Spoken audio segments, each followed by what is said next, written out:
Plusieurs hommes ont marqué l'histoire de la Bible, mais il y en a un qui a reçu un témoignage unique de Dieu, l'homme selon le cœur de Dieu.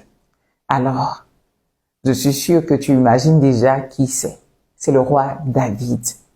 Alors, comment est-ce que Dieu peut appeler le roi David l'homme selon son cœur? C'est bizarre, non? Le roi David, qui a ôté la vie à Uri. Le roi David, qui a fait de l'épouse d'Uri son épouse. C'est lui l'homme selon le cœur de Dieu? Eh ben oui, c'est lui l'homme selon le cœur de Dieu. Pourquoi? Qu'est-ce que ça veut dire l'homme selon le cœur de Dieu?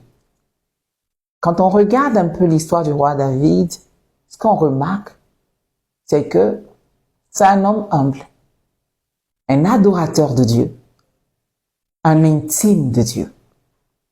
Et la première chose qu'on remarque, c'est que Dieu ne choisit pas l'homme selon son cœur, par mérite. Il ne le choisit pas par son apparence. Il le localise par sa grâce. Voilà un peu. Et quand tu regardes le caractère de celui qu'il appelle l'homme selon son cœur, la première chose que tu remarques, c'est que c'est pas un homme parfait. Alors, Dieu ne cherche donc pas un homme parfait. Mais en même temps, tu vois celui, un vrai intime de Dieu. Un homme qui est prêt à défendre l'honneur de Dieu. Quand tu le vois face à Goliath, il ne le fait pas pour sa propre gloire. Il le fait pour défendre l'honneur de Dieu. Souvent, on l'a vu prendre de grandes décisions, mais il ne les a jamais prises sans avoir consulté Dieu. David attendait que Dieu lui dise toujours « go » avant qu'il ne parte. David était prompt à se repentir. Il ne cherchait pas des boucs émissaires quand il avait mal agi.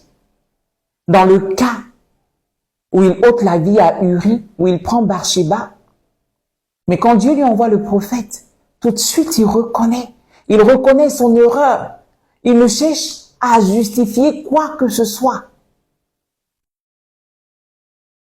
David est un homme qui, quand il tombait, se relevait toujours et revenait à Dieu.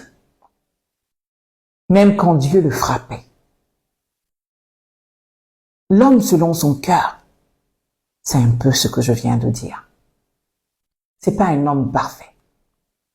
Alors, si à un moment donné de ta vie, tu es passé par des moments où tu as péché, où tu es tombé, où tu as glissé, en tout cas, il s'est passé quelque chose.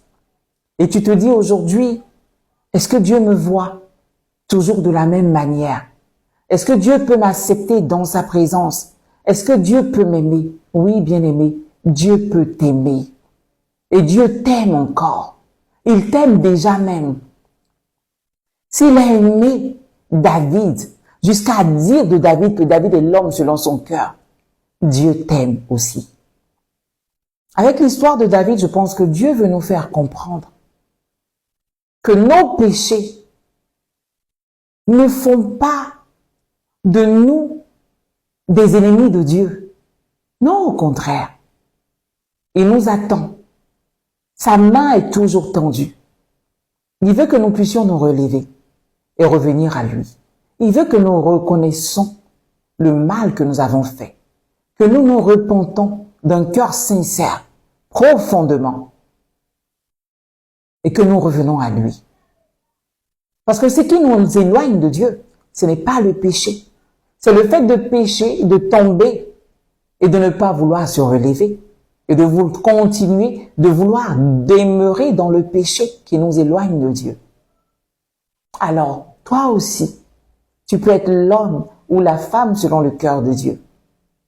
Seulement, reconnais ton erreur. Cherche Dieu de tout ton cœur. Cherche à devenir son intime. Cherche à connaître son cœur.